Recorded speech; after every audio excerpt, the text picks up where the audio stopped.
And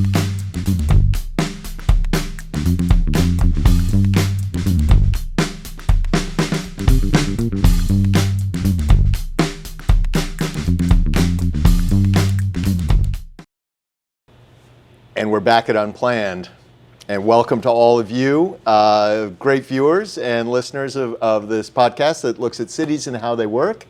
I'm Sam, your host, and I just want to remind you, if you like this content, to hit the like, hit the subscribe button, and help us continue to bring you great conversations with very interesting people. And today, we are in downtown Boston, right across from City Hall, at the Massachusetts Municipal Association with its president. Are you the president of the MMA, Adam Chapdelaine?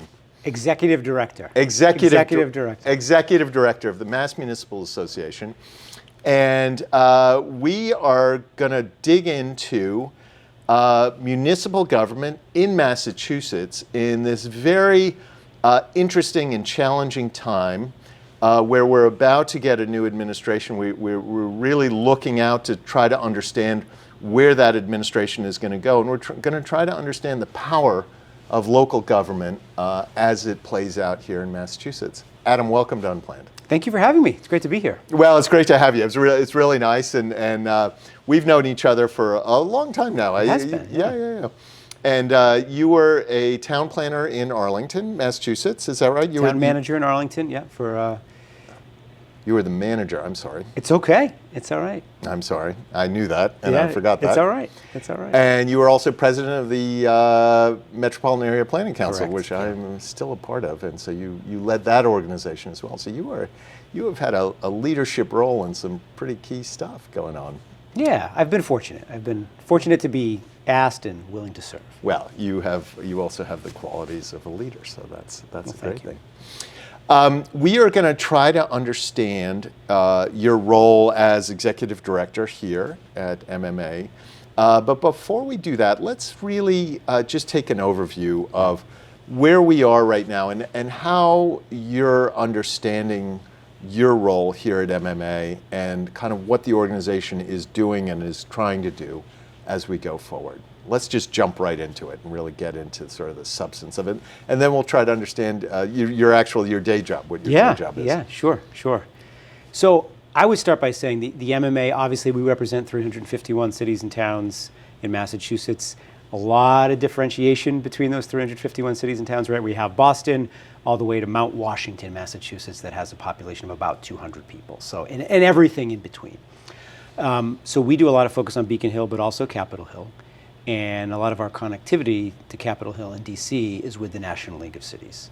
And just a few weeks ago, I had an opportunity to be with all the people that have the same job as me in all the states across the country. And we sat in a room and we talked with the CEO of the National League of Cities about how we're getting ready for the incoming Trump administration. And I think by and large, what we're looking at is an administration that hasn't put a lot of policies on paper. So we have lots of concerns about things that President-elect Trump has said and how it might impact local government. But we're trying to be cautious or prudent and not overreact to things that have been said as opposed to policies that have actually been proposed or recommended. I think it's fair to say there's a certain amount, I won't speak for you, but there's a certain amount of anxiety about what this new administration and kind of how they're going to approach a lot of questions related to, I would put it under the broadest brush of federalism. So there's the federal government, but there's also state government and local government. And I'm curious how you're thinking about all of that as we go forward. So you've said, let's not get too worked up. We need to see what the actual policies are. But what do you think is going to be a very effective approach for a state like Massachusetts that tries to accomplish a lot of things at the state level and at the local level that may not be top on the priority at the national level? Right. How are you thinking about all that sort of stuff? Well, I think to that I would say local government is where almost all quality of life government occurs. So if you think about roads, public health, libraries, schools, other things, that recreation programs, a lot of the things that any of us think about as residents that drive our quality of life is managed at the local level. So I think without pushing aside the concerns, the righteous concerns of what the incoming administration might want to do from a funding and policy level, local government, I always say, is where it's at. Like when you're a resident experiencing your life and experiencing government, so much of it runs through local government. If we forget for a second CNN or Fox News and what is being said there, your life is often viewed through the lens of what local government is providing to you. So I think in Massachusetts, we have a great base of being able to provide a pretty high quality of life to the residents across the whole Commonwealth that is already built in. Now, it doesn't mean there won't be funding challenges, and we can talk a little bit about that. But I think when I think about those concerns, I try to ground myself in the fact that in Massachusetts, we're lucky to have robust local government that provides real critical services to people who live all over the state. Well, let's turn to the funding challenges and what you. I don't want to prejudge anything, and I think that's sort of. I think that's a point you've made, and it's certainly a point I feel is first of all we have to see what's coming. But how will a state like Massachusetts adjust, adapt, adopt whatever new policies and procedures it might need to do to make sure it can provide the types of funding, the types of services that it cares about? And when I say it, I mean the state legislature, the governor, whoever the governor is, because that seems to have run across party lines, this sort of broad consensus about where we should be going as a community. How do you think about that as somebody who will be in those conversations at least at some level? Right. So, I mean, I'll tell you the things I'm thinking about, and I'm not the preeminent expert on all of it, but when I think about where this administration could impact funding, I think about Medicaid reimbursements that would come from the federal government to the state government. Now, those monies don't directly come to local government, but they certainly help state budget officials balance the budget every year. So if there is a situation where Medicaid reimbursements are significantly changed or reduced, that could have an impact on how much local aid the state is able to pass down to local government as part of their budget balancing equation. So that's a big one that I'm watching. What happens with Medicaid? Another one that's high on my radar is around funding for things like the National Institutes of Health and other sort of investments in technology or really just research because of how important an employment sector that is in Massachusetts. So if we think about the National Institutes of Health, and actually one of the largest areas that the incoming administration has talked about cutting is VA healthcare. And if you think about how prominent VA hospitals and VA healthcare is in Greater Boston and across the state, I think about where could there be funding cuts that have a negative impact on employment, and then what is that going to mean for local government? So if you have an employment impact, there's certainly an income tax impact on the state, which could, again, have some type of budgetary impact on what can be passed down to local government. But if you have an employment impact, all of a sudden you could be thrust into a situation as a local government manager or mayor where you have a pretty significant portion of your population that's no longer able to meet the demands of paying the property tax. And that can have an impact on local government. So that's another area that I'm watching. Right.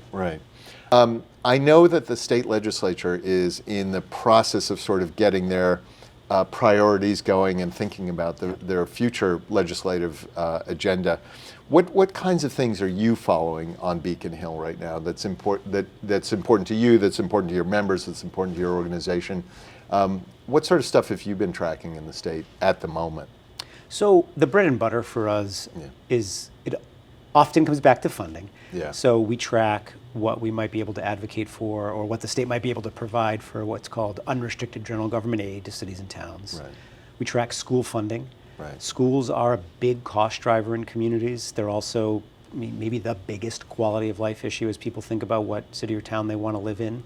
So advocating for increased school funding, but also balanced school funding that benefits as many of the 351 cities and towns as possible is something that we pay a lot of attention to. We pay a lot of attention to roadway funding. It's called Chapter 90 in this state that funnels state dollars to local government to be able to repave roads, build out new sidewalks, improve road safety. That's a big line item that we try to advocate for increases in every year as it's a really critical source of funding for local government. And then I'd say moving off the funding pot, we're paying a lot of attention to the housing debate in the state. a lot of attention to the climate debate in the state. Yeah. And on both of those issues, we very clearly say we know there's a housing crisis and there needs to be solutions developed. We know there's a climate crisis and we know there needs to be solutions developed. But our role is making sure that there's a local voice as those solutions are developed. Yeah, and I can imagine, how does it work as a practical matter? Because obviously different communities approach these problems, Right. these challenges very, very differently. And all of the communities in Massachusetts are your members, basically. How do you sort through that? I mean, in some ways, that's what the legislature also deals with, but they have their representatives who are out there to advocate for that particular point of view. How do you deal with that? I'm thinking specifically in relation to housing, where there's obviously the critical need, I think, is accepted broadly across, but how we approach it, people have very different ways of thinking about it and thinking about how we should approach it. Right. How do you manage all that kind of challenge? Well, fundamentally, places like the MMA, other state leagues, try to protect local control. Right. It's one of the pillars of the work that we do. So in practicality, that means, we are often resistant to changing zoning around housing. We very much want to be part of conversations. We were part of the conversation for the Affordable Homes Act. We want to be part of conversations for whatever the next version of that bill is in the next session. But I think maybe even more productively, we want to engage more broadly about the funding conversation for housing. I think one of the things that keeps me up at night is a worry that zoning is critical, but I worry that zoning is not the only impediment to housing in the state, and that making sure that, and I'm not suggesting the state's not doing this, but making sure that we're balancing zoning conversations with funding conversations and workforce conversations to actually make sure that the collective policies that are adopted result in the construction of units across the Commonwealth. That's the balance we try to take to the conversation. But just reflect for a minute or a half a minute on the difference that you've felt or experienced as you've gone through these different roles. Some of which are, your current role is very broad-based. You have a lot of constituents, if you will. And in your earlier role, you were very focused on that single community and the way that community was going to solve. Right. What thoughts do you have about those different points of view, those different perspectives you've been able to have? Yeah, that's a great.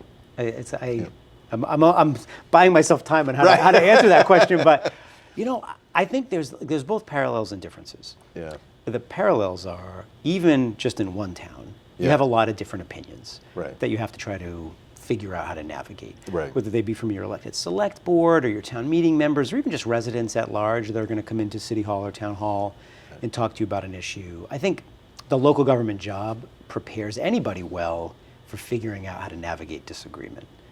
So I'm a little bit used to that, and I think that does translate to what I'm doing here, except instead of 40 residents or 100 residents coming in, it's 351 cities and towns that may have differing opinions about how we should talk about things. Yeah. One of the benefits we have is we have policy committees. So we have 5 policy committees that are representative of or made up of local officials, and we also have the MMA Board of Directors. So it doesn't have to be myself alone or our legislative team deciding how we should think about our policy priorities. Certainly we have opinions and we have suggestions, but the thorniest issues we're able to run through our policy committees and then ultimately have buy-in or approval from our board of directors to make sure that we are balancing things. It's impossible to get it right? I mean, I was an MMA member, right? I sat on the board of directors, and there were certainly things when I sat at the table where I thought, well, I don't love this one. And there were other things I thought, well, yes, this is the one, and I'm sure the person sitting next to me was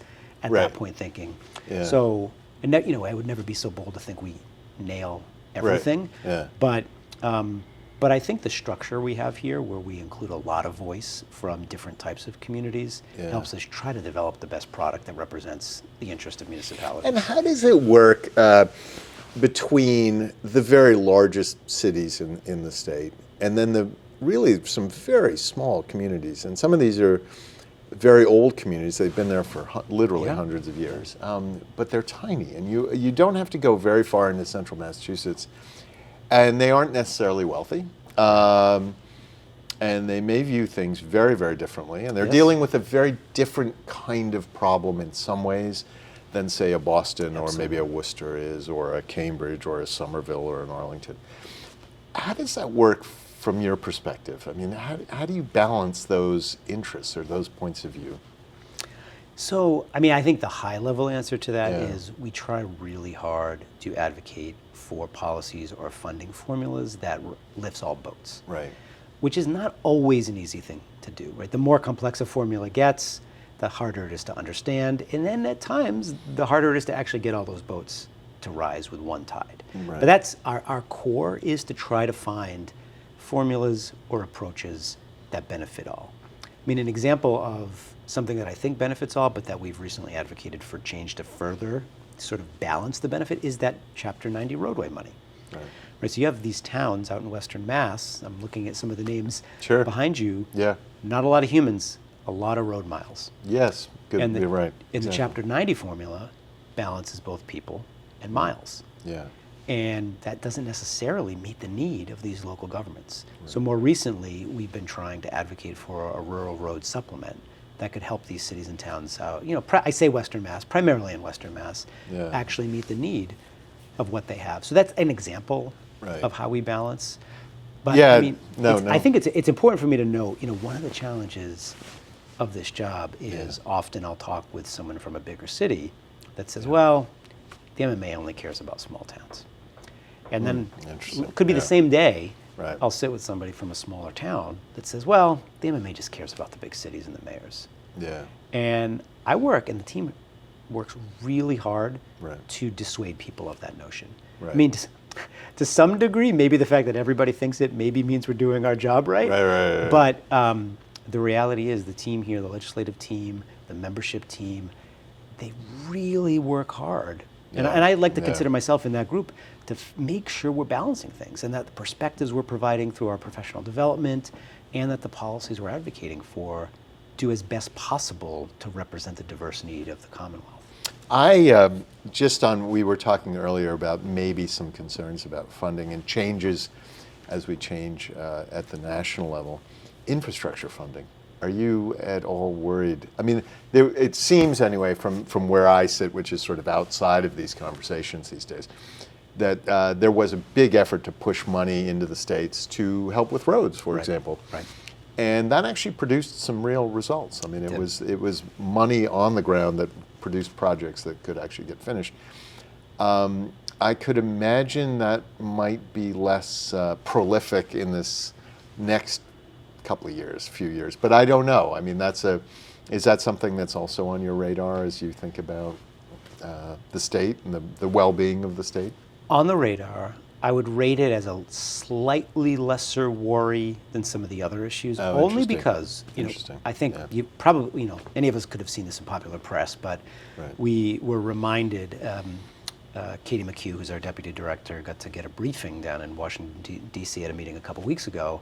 And the primary thing she brought back was a reminder that the bipartisan infrastructure law and the Inflation Reduction Act disproportionately has benefited red states in terms of where the dollars have flowed. Right. So sort of regardless of what the Trump administration might be thinking, Right. it's our general sense that the Congress, even controlled by Republicans, is not going to be too eager to repeal or reduce those funds based on where those benefits have flowed and interesting. would project to continue Right. to flow.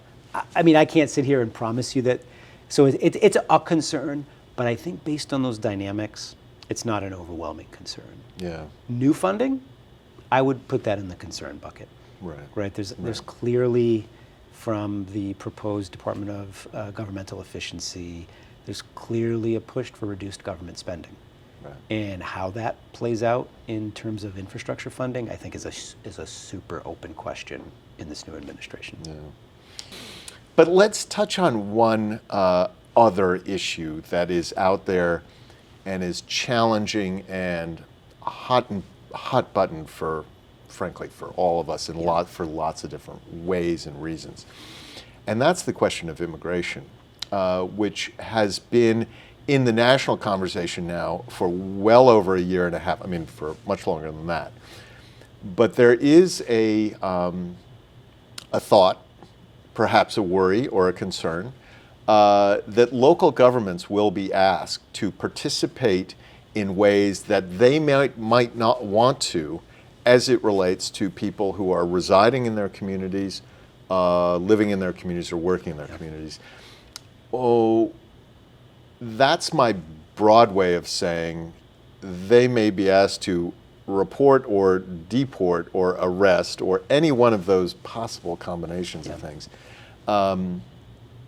What are your thoughts on that question? Because that may become a very real question coming up. Absolutely. I mean, I start with the humanity or the human aspect of it, and having a lot of concerns like you just expressed about, people who are our neighbors and members of our community who have become parts of our community over the past couple years, and having that concern. I'll say I was at a National League of Cities conference a couple weeks ago, and I saw a panel that had a liberal mayor from San Antonio, Right. a Republican mayor from Utah, and what I think was a right-leaning city councilor from an Arizona border community. And I thought it might go in a different direction. What all three said is, if people are living in our community, they're members of our community, Right. and are critical parts of our community. So I was buoyed by that, and I would imagine that is a sentiment, maybe not universally held, but broadly held in the Commonwealth. So I think there's two things top of mind as we move past just the humanity of it. One is, we would stand strongly against the preemption of local authority in trying to basically draft local government employees into a federal action. I don't think we would weigh in and telling a local government they could not cooperate, but we would certainly have concerns about preempting local authority and deciding how resources are dispersed. Some of these conversations happened in the first Trump administration with the sanctuary city debate. Given what you laid out and what I think the incoming administration has talked about, it sounds like the concerns might become more acute. And we would be ready to have a voice on that. And then the other part of it that I think is important to mention is what the workforce impacts would be. And this is part of the national debate, and I think it's where mayors across the whole nation can be a critical voice on the issue of immigration. Removing people from an already strained workforce in terms of availability of labor, really feels like an economic mistake. And if we want to make sure that there are people to fill all the jobs that we need filled, from the service economy to other parts of the economy, subtracting humans does not seem to make a lot of sense. And I think that'll be a place where we think about how to leverage our voice and how we work with our mayors to be able to leverage their voice as part of the conversation. Yeah, that's all fascinating.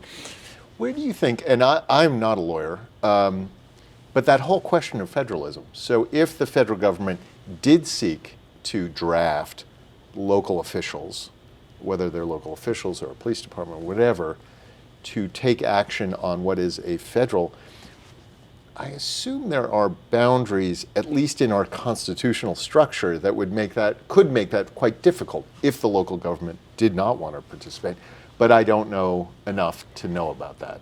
It's an ongoing analysis that we're talking about with some other groups in the state, but I think at the bare minimum, there's a principle both from the state to the local, but I believe also from federal to state to local around unfunded mandates. Right. And sort of taking into service people that will cost local government money. I think our strongest argument would be around that of an unfunded mandate. Yeah, and the thing that we touched on, which actually could be a conversation for a whole other episode of Unplanned, is leaving aside the sort of the negative aspects of what we've been talking about, and the sort of it is just the power of local government. That really, people's communities are where they live, where they recreate, where they go to school, where they shop, where they work, and that's really how we define community, right? Absolutely. It Absolutely. really is, and that power resides in each community to create that. And it sounds like you all are right in the middle of those conversations as well. We are, absolutely.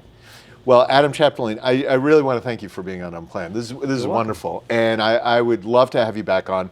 I also think you should pursue this as well, because you've really got so much going on, and I think there's just a whole angle of here in Massachusetts, what's going on Beacon Hill. There's so much going on, and we were just talking about MAPC, an organization we both care deeply about. They're laying out their legislative priorities as they think forward, and there's really just so many different topics out there to kind of dig into and really try to tackle. And Well, maybe next time we'll switch chairs.